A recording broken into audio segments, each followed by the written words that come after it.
you like to be a part of our panel? Are you listening and want to give us your opinion? Well, now you can in more ways than ever. Taboo is live streamed on Facebook, Twitter, Mixer, Smashcast, and YouTube. And now you can contact us during the show on any of these platforms. Not good enough? Want to be live with us on the show? Give us a call at 970-999-5176 and leave us a message with your thoughts. The best comments will be put on the air, and if you leave your contact information, you'll even be able to join us as a live member of our panel. Taboo and 106.9 The Arrow. We're not afraid.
Welcome, one and all, to our third episode of Taboo. Anyway, hey, it's me, it's DJ Dan, and of course I have my co-host Alex here. Hello, everybody. Yes, we are here today, and we have some stuff to talk about. There's some things that I want to rant about.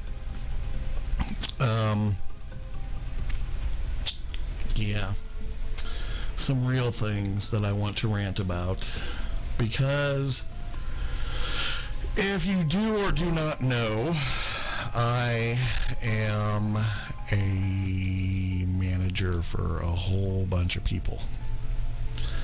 And I manage these whole bunch of people, and I don't know if I like it or not. So what we have is a few things. I want to start with the topic that bothers me the most.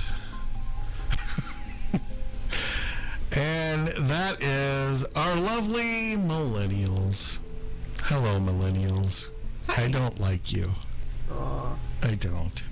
It's like you don't have any kind of work ethic. And let me explain. So, I'm sitting at work today, and I have these people who are responding to an ad I have on Facebook. And a lot of the responses that I'm hearing are things like, yeah, I'd do this job if I didn't have to do X, Y, and Z as well. Why don't you hire out to a different company to do your delivering?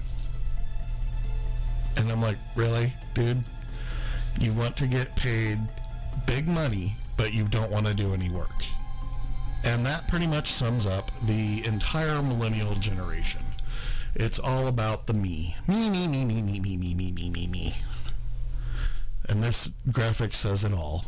Millennials are lazy, entitled narcissists who live with their parents, usually, but yet they'll save us all, right? I don't see it. You're a millennial. What do you think? That's hard for me to say. I was raised by an older generation. I was raised by my grandparents, so I feel like, personally at any rate, I have a different set of ethics than my generational peers. I do see regularly what you just said, and it drives me batshit crazy. Maybe you're like one of the exceptions to the rule or something. I'm not sure, but I would hope so. It really bothers me. It's like they're all socialists. And by that, I mean they want everything given to them, and they don't want to work for anything. And I mean, hell, when it comes right down to it, I don't want to work.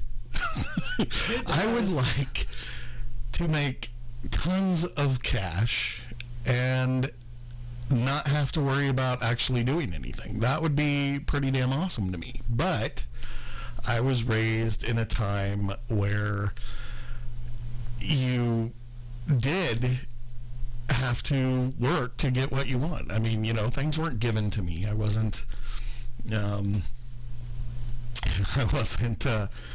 given things without having to do chores, and I think we've talked about this before, where you had to do chores and you got an allowance and stuff like that. But it seems like, and I noticed this way back in high school, it was like the kids that were 2 years younger than me. So I'm a senior, they're sophomores, and they have really fucking nice cars. They have really big houses. And, I didn't grow up ever wanting for anything, really. I had everything I needed. But when it came to my car, my first car, it was like, Dad was like, I'm not buying it for you.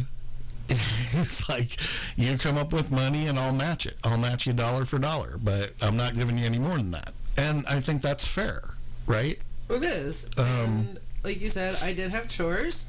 I got $20 a month, and I remember personally my first big purchase of something that I wanted was a boombox. Yes, I am at the far end, late 80s of the millennial generation.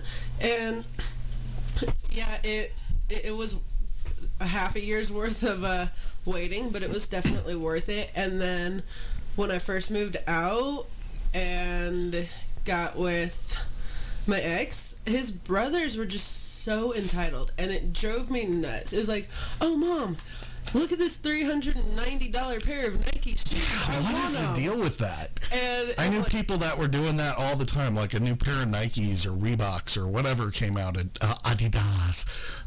Any of that kind of stuff would come out, and it's like, it's a $350 pair of shoes, dude. You wear them on your feet. It's not like something that you worship every day. What the hell? I never got that. This kid did worship his shoes. The entire family was honestly vain, and I don't know if it was the parents not wanting to deal with temper tantrums when they didn't get what they wanted, or what it was, but these kids were so spoiled rotten. Well, that brings me up to my next point. It's like, not only is it a thing of being spoiled, but that's a great picture of them. That's the typical millennial party right there. Hey, we're all looking at our cell phones and doing a selfie. Anyway, I don't know where I was going with this. I totally lost my train of thought when I switched the picture. It's like, not only do they not want to work, they don't have any kind of work ethic. It's like, oh, you have to come up and show up to work to get paid? What the hell? And that's just me from the payroll standpoint, you know what I'm saying? But what were you saying? You said something. They're spoiled. They act like they deserve everything in the world, and if they throw a tantrum, they're gonna get it. That's where I'm going with this. Yes, it's like the people that are like a couple years younger than me. I'm not talking like super younger than me, but it's like they decided that they wanted their kids to be their best friends.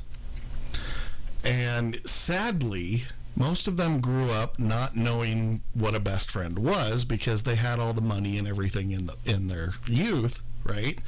And so they figure, well, hey, all my friends liked me because I threw all these parties and I bought stuff for everybody.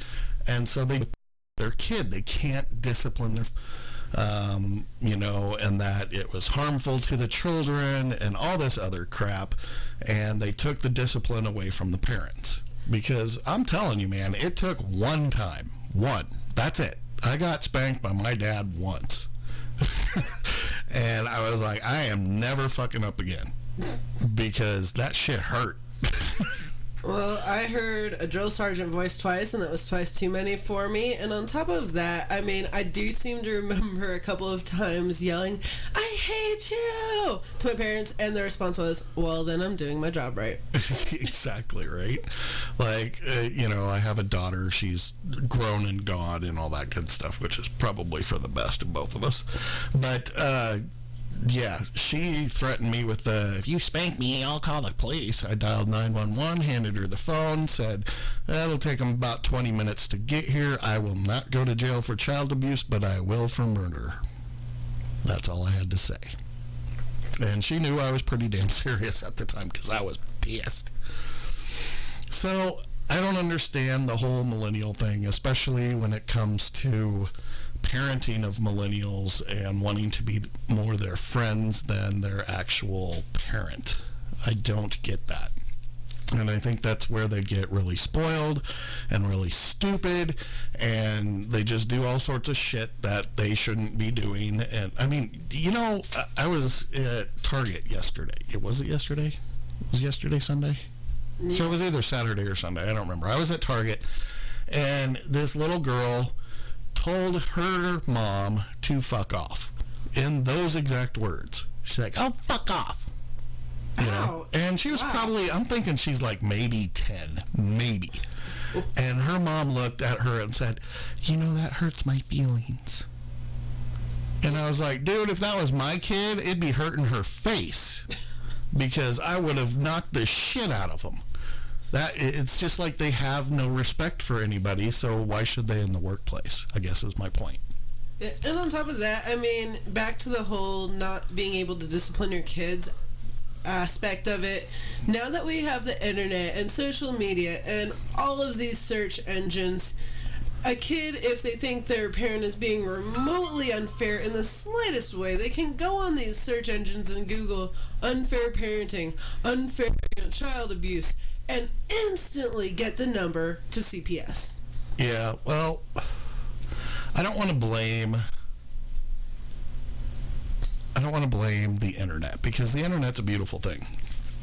I was watching something earlier today, I think, or maybe it was yesterday. I think it was yesterday, about a kid who at 11 years old built a nuclear reactor in his garage. Sweet.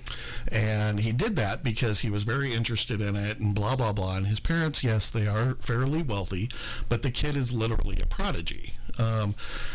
And he ended up building this nuclear reactor and then got the attention of a physicist at the local university and just all this stuff. And so the internet's a wonderful tool. However, social media, I think, has also played a part in destroying our society. Just about everything that I read from people, I'm not talking groups, but from individuals on Facebook, is a woe is me kind of, I'm a victim of something. You see, people become quote unquote Facebook official, right? And that's where they talk and they say, oh, hey, I have boyfriend, girlfriend now, and everyone's like, yay, congratulations. And then like 3 weeks later, it's like, that fucking son of a bitch. And they give this woe is me story about all the people and all the things their significant other did. Not only that, but oh my God, if I see any more food pics on social media, I don't care what you eat. I don't care what you do with yourself. If you're putting it out there for the world, it's going to get ridiculed. You're going to get bullied. Back in my day, it wasn't like that. I don't know. It just drives me a little bit batshit crazy. Well, and the whole social media thing, too, reports showed, I believe, that Facebook likes are like hits of freaking drugs, and it's a dopamine fix.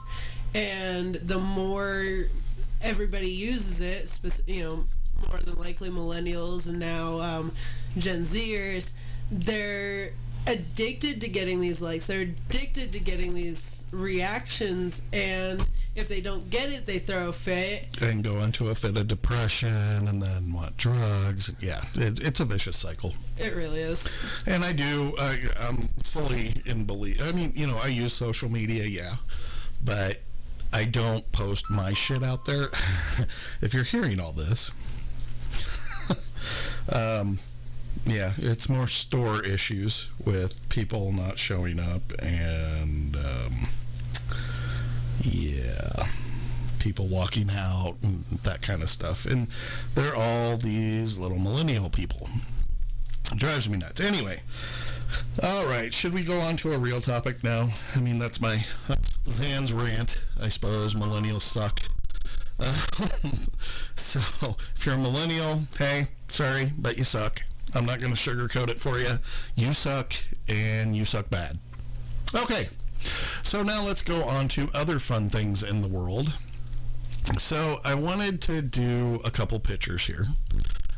If you're watching us on Mixer, YouTube, Twitter, or not Twitter, I'm sorry, Smashcast, Mixer, Facebook Live, Twitch, and YouTube, you can actually see the video and what we're actually talking about. So I wanted to start with this. This is what? This is a petrified rock, right? Or a petrified tree, actually. And I want to specifically kind of look at the coloring. And now, so first off, I want to say, how does a tree become petrified? Typically, it happens over thousands of years. And what usually happens is it has to be covered in something, something that doesn't allow oxygen in. And then as the biological organisms eat away at all the stuff, the biological pieces of it, I'm sorry, as the bacteria and stuff like that eat away all the biological matter, it's replaced then by elements that seep in through the strata that is surrounding it. Okay, so like greens are usually irons, blacks are, I'm trying to remember all the colors. At any rate, it's the minerals that's in the strata that absorbs around it, right? Okay, so that being said, this is a picture of a petrified tree stump, basically. Okay. So, how familiar are you of the conspiracy, if you will? It's not necessarily a conspiracy, but the theory that buttes and mesas are actually... Well, there's either a lot of background noise or something, but the buttes and mesas are actually giant trees. Have you ever heard about this? Recently, yes. Okay, yeah, like the last 20 minutes. Pretty much. Okay, so remember this picture. The thing that I want to bring up is this interesting little Y thing, right? This is kind of in the center of the rings, and it kind of branches out as kind of a Y. You see this? Okay. So, also, I wanted to show you this, too. Yeah, let's do this one. So this is a petrified tree they found in Thailand. And really, I mean, what I want to call you to is the way it looks, like the lines in it. Yeah, if you know it's a tree, sure, it looks like bark, right? But that's all stone. Okay, now I want you to see this. And you mentioned it taking thousands upon thousands of years to petrify wood, and that strikes me as a sort of fossilization. I do believe growing up I was taught that petrification is fossilization of a sort. Correct. Yes, absolutely. So take a look at this. And again, it's hard to talk about this without you guys being able to see it, so I highly suggest following us on YouTube, Twitch, Mixer, Smashcast, Facebook Live, whatever, so that you can see what we're talking about. But this here is Devil's Tower in South Dakota. Here's a better picture. Okay? Now, what I want to call you to is how the columns look. I mean, doesn't that look like bark? Oh, hey, speaking of bark. Hi, dog. So the wood becomes stone, and the stone looks an awful lot like a fucking tree. So here is the world's tallest tree, the world's biggest tree. It's called General Sherman, and that is one big tree, right? It's some sort of sequoia, I'm sure, because those are the biggest trees. Now, you can't really get a good idea as to how big that is from that picture. So I'm going to give you this picture. There's a person at the base. Okay? That's a big tree. That kind of puts it in a little bit more perspective. And then how about this one? Where we have... Whoops, come here. So there's the tree, and there's a whole family. And they're tiny. So, is it possible that large trees, like super large trees, much larger than this one, existed? And if so, did they become these petrified buttes? Now here, it's called the Table of Jugurtha. It's in Tanzania. Now what I want to really kind of get into is if you look at it, it has rings. Does this not look like a tree? Definitely looks that way. Like a tree that's been cut off, right? Pretty much. So this particular one is 2.5 miles wide. Okay? If that's a tree, that's a really, really big tree. Really big. Pardon me. Here's another, I don't know where this is. I just saw this picture and I was like, damn. Another one that looks like a tree. And that one narrowing at the top even looks more... Yeah, more tree trunkish. Mm-hmm. Yeah. Now, I want to show you this, too, because I found this very interesting. if you look at this, this is the top of Devil's Tower. Okay? Looks like a bunch of rocks, kind of. But if you go towards the center, what's this? This is the Y I was talking about. Where the tree actually splits or whatever. But yeah, this is Devil's Tower. If you don't believe me, we'll go into 2D. And there it is, Devil's Tower National Monument. And if you look at it, even still at this angle, it looks like a tree. There is no caldera. It's not a volcanic thing. It just looks like a really frickin' big tree. And there's numerous of these all over the world, but there's some certain huge ones.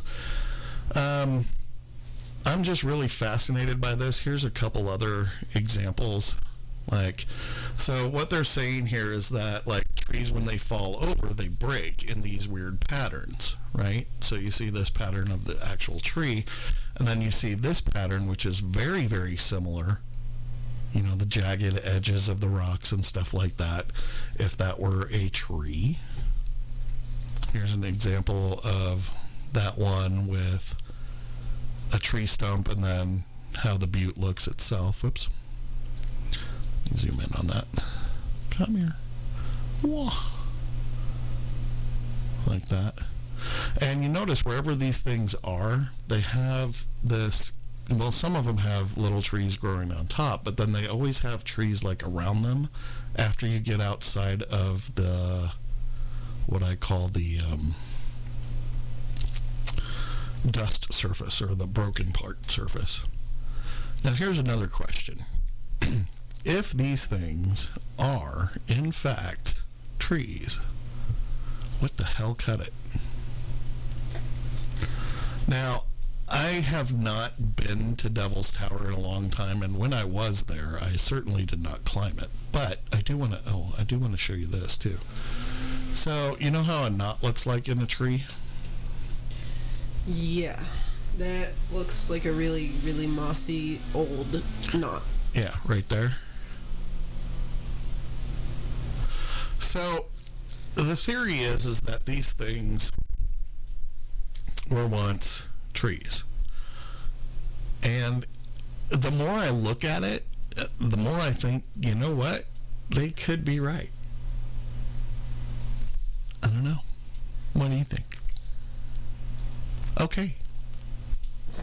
I think it depends, honestly, on how far you think life goes back on this planet. I mean, archaeologists are finding dinosaur bones. I think they found giant footprints, but yet they claim that humans only go back 200,000 years. Well, I have my personal problems with that, but 200,000 years aside, and I do too.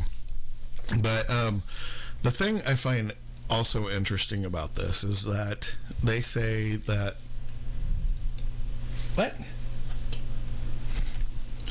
they say that the more oxygen in an environment, the larger things can get. So here's a postulative theory. What if way back when, before dinosaurs, before mankind, I'm talking millions upon millions upon millions of years ago, there was so much oxygen in the environment that it allowed trees to grow to these massive heights. Massive heights. And maybe they broke off, but these really don't look broken. They look like they've been sawed off and cut down. Now, here's my other question, is if they did cut something like that down, A, what the hell did they use? Because it certainly wasn't hand saws. And where did it go? Well, you mentioned more oxygen back on the planet and things growing to larger sizes. Could that apply to humanoid-like beings? Well, absolutely. I mean, they've found, footprints of giants that are fossilized in rocks. And how do you explain that? You can't really explain it. They found all sorts of things that were, supersized, if you will. So it's really hard to say. I don't think they have a full grasp on how big the Earth was. And so we know about 65 million years ago, right? There was something that hit the Earth that supposedly killed off most of, if not all of, the dinosaurs. Let's assume that's true for a minute. We also know, or theoretically know, that, 165 million years ago? Anyway, it was another time, I want to say, so we had the Jurassic, Cretaceous, et cetera, et cetera. Anyway, there was another massive event that caused a huge extinction as well. So there have been two things that supposedly hit the Earth at some point in the past that caused things to die. Here's my theory, is that millions upon millions upon millions of years ago, we had trees that were just gigantic. I'm talking, these things were like miles high, et cetera, and miles wide, all that good stuff. And during that hit, the first one, it either killed off or blew apart enough of the atmosphere that these things could no longer sustain themselves, right? So they start dying or whatever. I'm not even including anything of aliens at this point, because I really don't think they just fell over with the way these things are shaped. But let's assume that it was a natural thing and that the Earth lost a lot of the oxygen, when it was hit, and therefore things of that size could not be around anymore. The dinosaurs come, another hit, and another chunk of atmosphere and a shit ton of the oxygen goes bye-bye, and that's why we don't have things like dinosaurs again. So, I mean, does that all make sense? It's kind of like... Well, it makes perfect sense to me.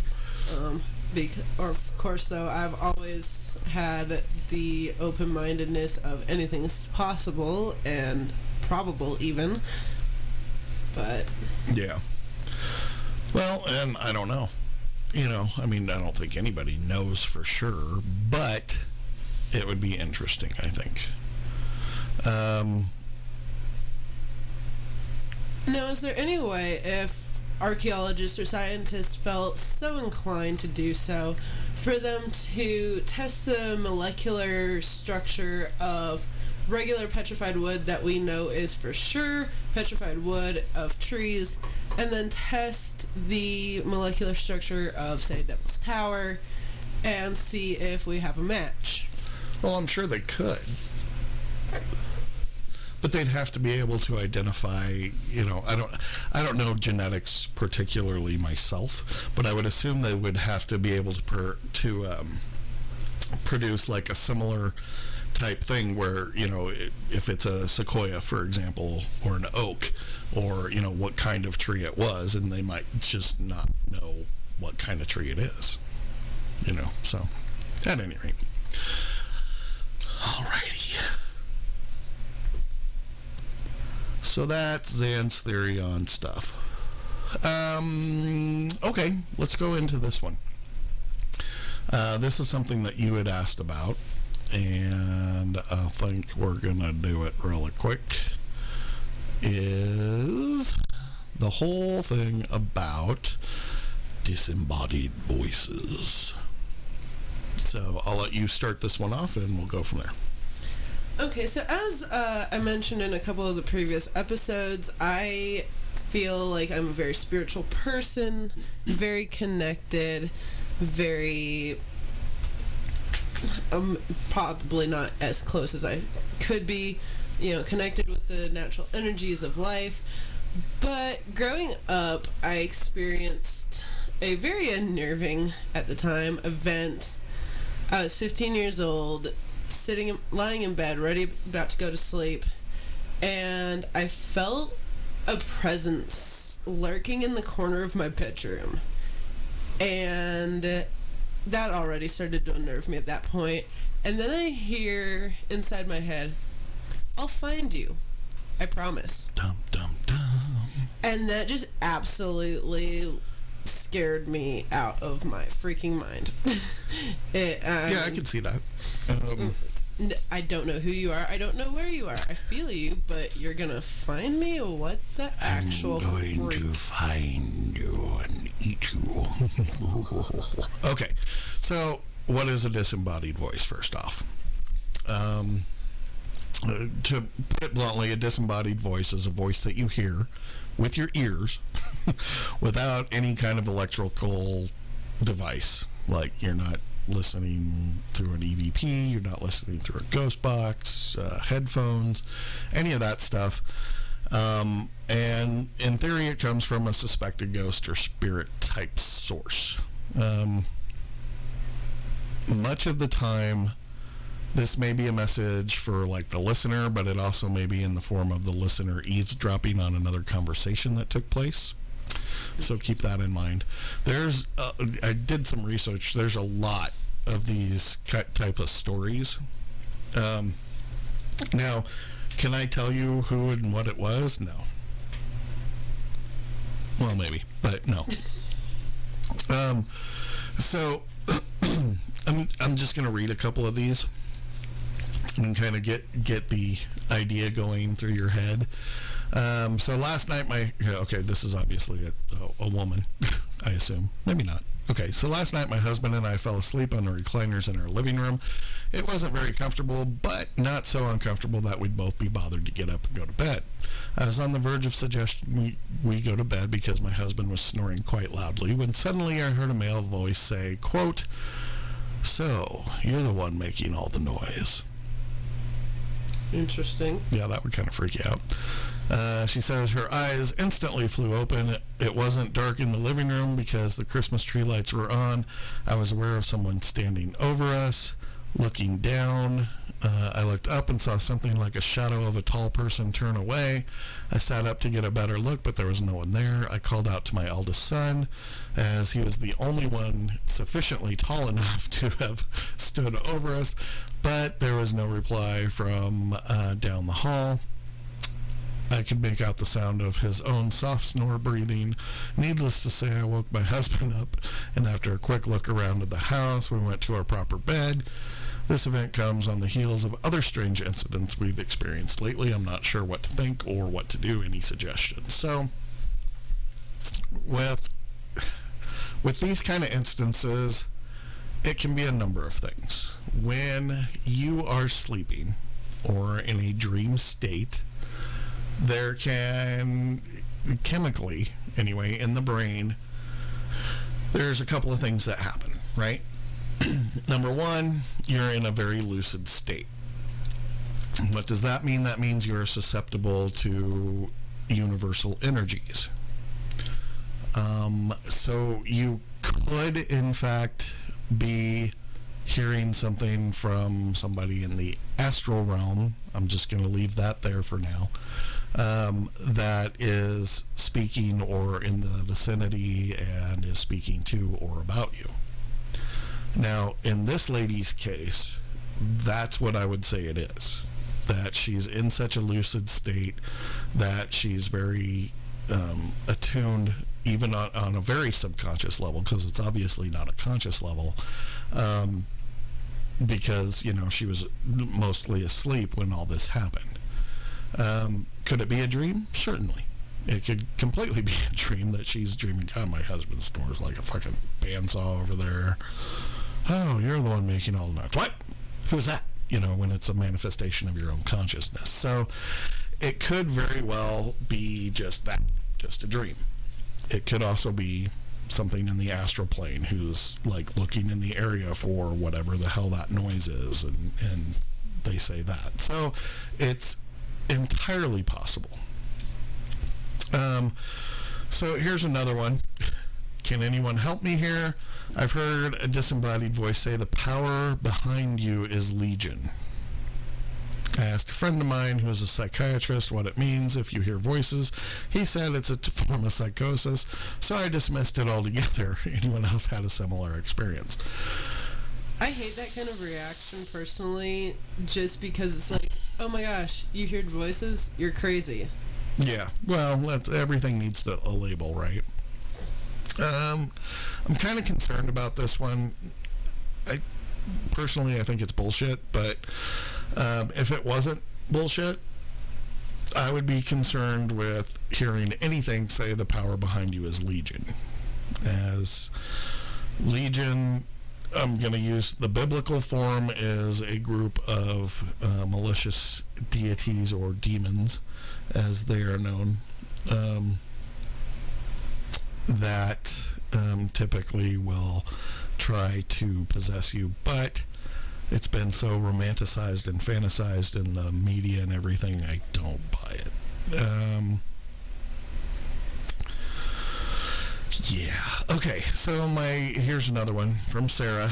My daughter and I were talking about her day when I asked her a question, which the response would have been yes. We heard a man's voice very clearly and loudly say, yeah.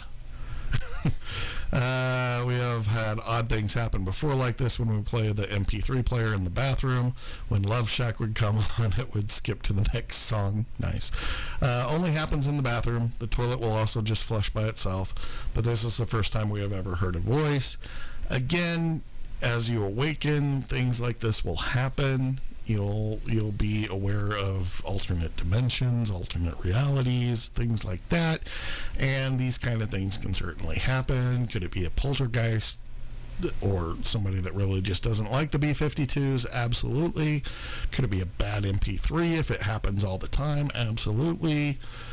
I don't know enough about the situation here, but the toilet flushing itself would make me kind of weirded out a little bit, unless the toilet was, not set right and automatically flushing when it gets to a certain level. There's things that happen. Next one. Right? I'm going to do one more of these and then we're going to move on, I think. What else do we got? Okay. My wife and I own an old house in Seattle where I stay once a month for a few nights when I'm in town on business. Otherwise, except for brief periods of time each summer, the house is empty. Last night I was staying there and woke up at 3:37 a.m., remarkably astute observation, to use the bathroom. When I walked down the corridor past the living room, I heard a woman talking in a low volume in the living room, as if conversing with someone sitting with her. I poked my head into the other room to confirm the TV and stereo were both turned off, and no one was out on the sidewalk or street outside the house. I checked by looking through our bedroom window. The experience gave me chills at the time and was very, very creepy.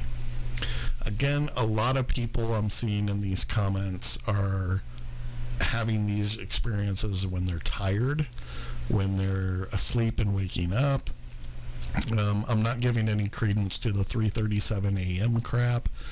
And so, yeah, I think a lot of this can be simple. You're hearing things subconsciously, and by the time your conscious registers, you turn around like, what the hell?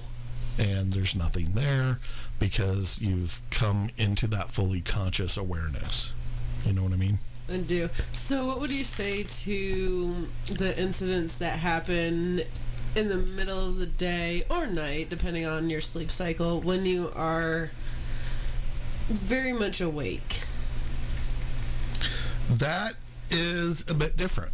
I give different credence to that, and mainly because you're in a conscious state, assuming that you're not like falling asleep, at your desk or something like that.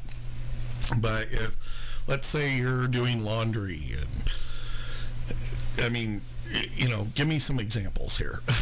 You're doing laundry and you hear it, that's a different level of interesting thing. Could it be a poltergeist? Absolutely. Could it be a djinn? Absolutely. A djinn, if those of you who don't know, is what we call today genies. They're little rambunctious spirits that like to cause all sorts of interesting chaos. We'll just leave it at that. But if you're hearing it in a fully conscious state it could be showing you that you are at that awakening stage where you're starting to sense, hear, feel, whatever the energies that are actually around you. To say, I'm going to put it in the Christmas spirit, Santa Claus is always watching is an understatement. Some bitch is a goddamn voyeur, okay? There are spiritual energies around us all the time. All the time. They can see you, they can feel you, they can touch you, they can freak you out. And our society has been cued out of this by, this is one of my favorite memes I've seen on the internet, where the mother is scolding the child saying your imaginary friend is not real, and then the next frame is them going to church on Sunday. It's the same kind of thing. Your children, especially young children, are very attuned to the energies around them. When they start saying, or sitting there talking to somebody, it is not our place to say that's not real, because that's going to close them off from the universe. Once they're closed off, they have that, it's either all about me, or they're always searching for that and they go crazy trying to. Letting them experience that, helping them experience the reality that is the reality around us, is one of the things that we as parents are supposed to do. Protect them, absolutely. If their imaginary friend starts telling them they need to kill mommy and daddy, well, there's an issue, and that needs to be dealt with on a different level than I'm playing with my imaginary friend in my room, or you come home and they're talking in the living room. Oh, I'm just talking to Joey. Oh, okay. How's Joey doing? Don't discourage, encourage. Yeah. I'm just seeing if I want to read any of these other ones.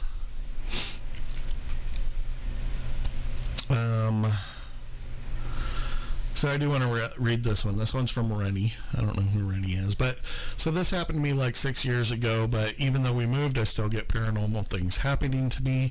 So anyways, we lived in an apartment with 2 floors. We lived downstairs while another family lived upstairs. One day, the other family told my mother that, and it's Tolled. Anyway, told my mother that they were going to be, or weren't going to be home because they were all going to a party. So that meant my siblings and I were going to be home alone because my parents had night shifts at their work and wouldn't be home until around 12 a.m. So I have 3 siblings, a 13-year-old brother, a 6-year-old sister, plus a baby, a newborn baby sister at the time. Me being the oldest at 16 years, I had to make them food. So as I was in the kitchen looking in the fridge, I suddenly hear some little kid calling my name. I stiffen up and slowly look behind me, assuming that my brother had called me. No one was there. I turn back to the fridge and the same thing happens again, but this time from upstairs. I slowly walk towards the staircase, ready to go up, but then realize we are all alone and no one is up there. I slowly back away and run into the room. I burst inside and lock the door for good measure. My siblings looked at me and announced that they were hungry. They oddly never questioned my scared composure. I suddenly remembered that we had some Lunchables hidden in the closet, so I take them out and feed them. That night, I was shook. I couldn't even go to sleep. I was so scared that I was going to have nightmares about it. Okay. Well, this is kind of rambling, but I do want to point out something. In the beginning, she says, I still get paranormal things happening to me. And this can be an attachment of an entity or spirit or energies, however you want to look at that. And typically you'll see this in all sorts of hauntings where the entity attaches to the person, not the place. So even though, you buy this new house, oh my God, it's haunted, let's get out of here. You move, and then it keeps happening at the new place. So the reason I read that whole one is because it makes me think it's an attachment thing. So, any other questions on disembodied voices and weird paranormal crap? Not currently. I think that gives me a pretty good idea of why certain things happen the way they do. They happen because they happen. All right, that brings us to our next topic. Yay! For those of you watching, I'm sorry if I just made you have a seizure. Okay, so we had touched a little bit on this, and I didn't really pick out any specific sessions or anything. So first I want to touch on this, and we only got about 15 minutes left, so I want to hit this pretty quick. The Raw Material, or the Law of One, is a book that was written, when was this, the 60s? Something like that? Oops, it was the 80s. No, it might have been. Experiment in 1962, and refine the process 19 years later in 1981. Okay. So it was basically a channeling, and this lady channeled what I'm going to call, they call it themselves Ra. And Ra isn't necessarily the Egyptian god Ra, but rather the universal conscious Ra. And we can get into more of that later. At any rate, I just want to hit a couple of the questions and answers from a certain session, and this is session 8 that took place January 26, 1961.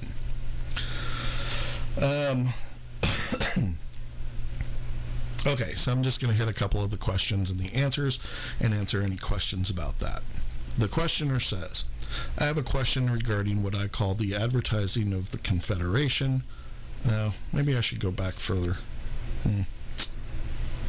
Anyway, it has to do with free will.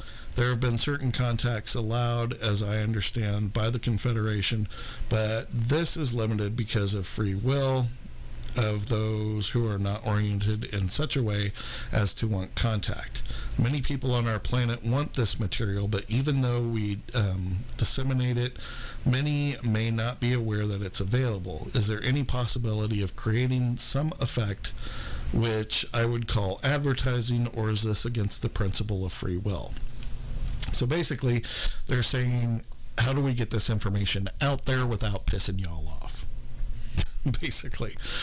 Ra replies, and it is, quote, I am Ra. Consider, if you will, the path of your life experience complex has taken. Now, their life experience complex is their current existence. Consider that coincidences and odd circumstances by which, wow, I should have left my contacts in, by which one thing flowed to the next. Consider this well. Each entity will receive the opportunity that each needs. This information source beingness does not have uses in the life experience complex of each of those among your peoples who seek. Thus, the advertisement is general and not designed to indicate the searching out of any particular material, but only to suggest the nominal aspect of the illusion. Go ahead. I see the question in your eye. Reflections are great, aren't they?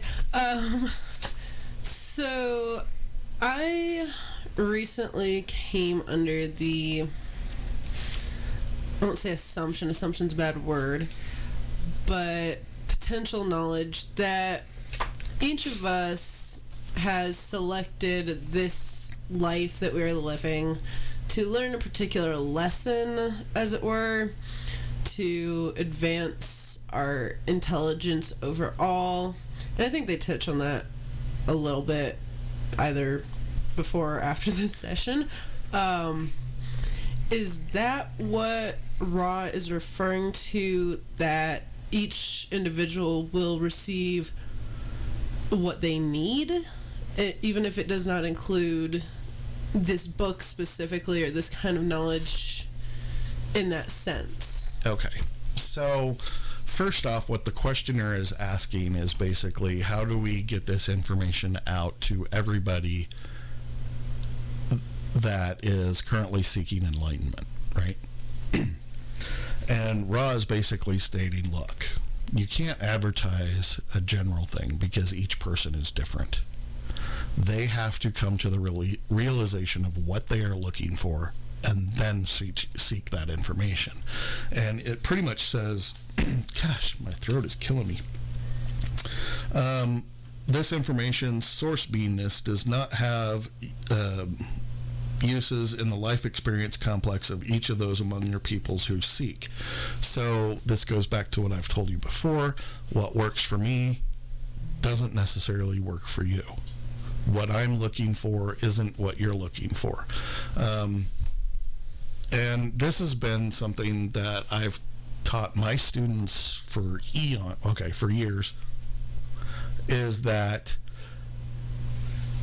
if you learn a concept, you're more likely to learn how to do it than if you take a recipe.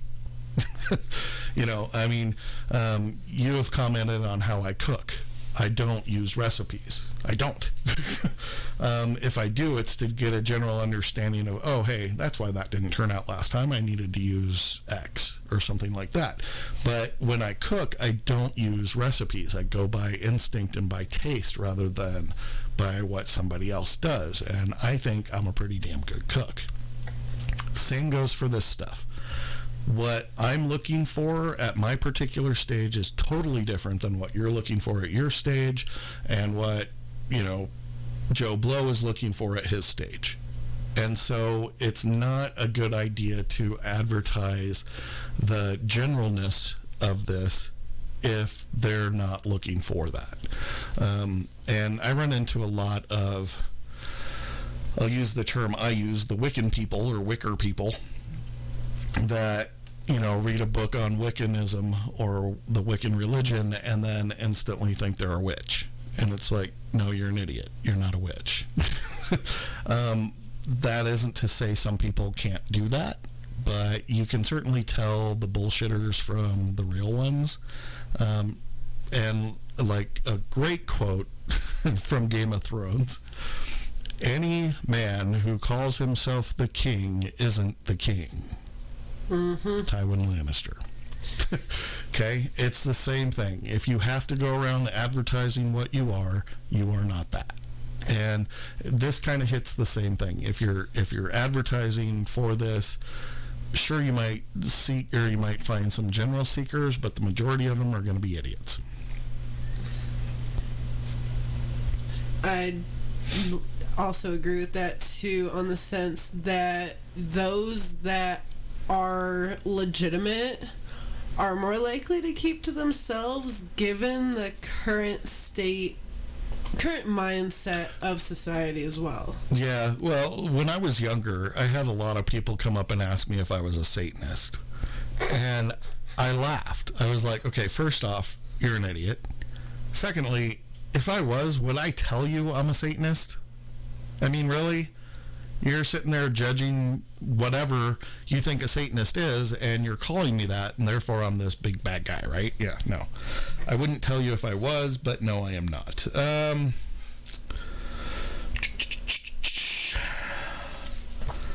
So... it's basically like saying, hey, I do magic. Crucify me now. Yeah, exactly. Okay. Here's another good question. This is from a different one, I'm pretty sure.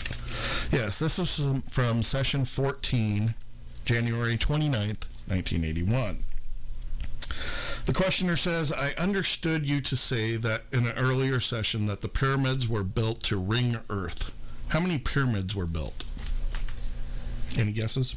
Many. 3 in Egypt alone. Well, 3 in the Great Pyramids alone. Oh, there's tons in Egypt, yeah. But yeah. And then Mayan pyramids, Incan pyramids. Yep. All right. So Ra replies, I am Ra. There are 6 balancing pyramids and 52 others built for additional healing and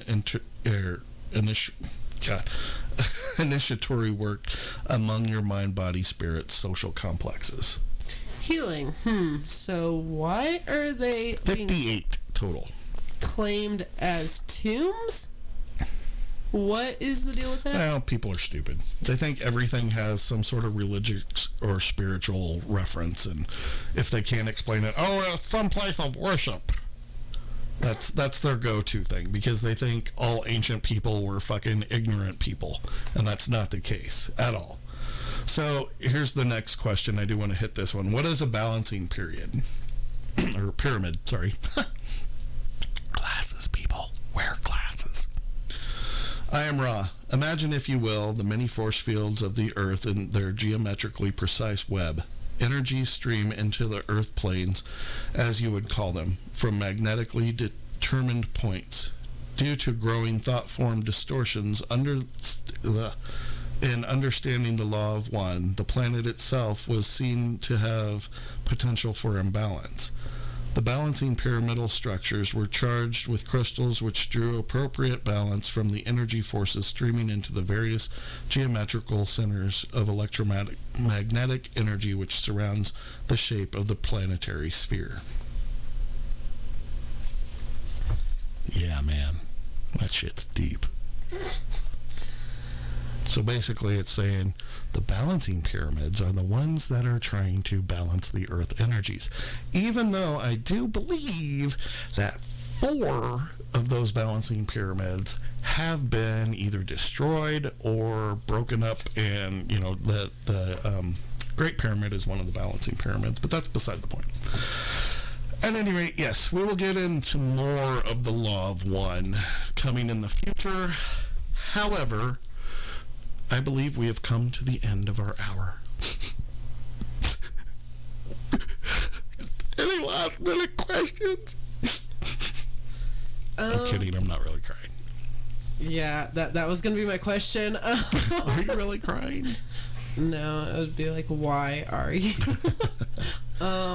No, other than that, I think that pretty much sums up what we can cover today.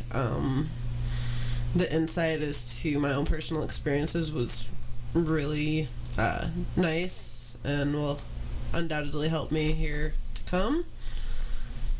And I'm not sure what you just said. the disembodied voices. Oh yes, disembodied voices. They're great fun. In closing remarks on that, I do want to say, not everything ugly in the universe is good or bad. Okay, let me rephrase. Not everything beautiful in the universe is good, and not everything ugly in the universe is bad. And in many instances, it's quite the opposite. If it's an ugly entity, it could be bad, but it could be really good too. Intuition, we were going to hit on too, and intuition is a big thing for those of you that have it. Always trust your gut. And I say that simply for the fact that 99% of the time your gut is going to tell you what's accurate. Why? Because we are creatures. Humanity is a creature of instinct.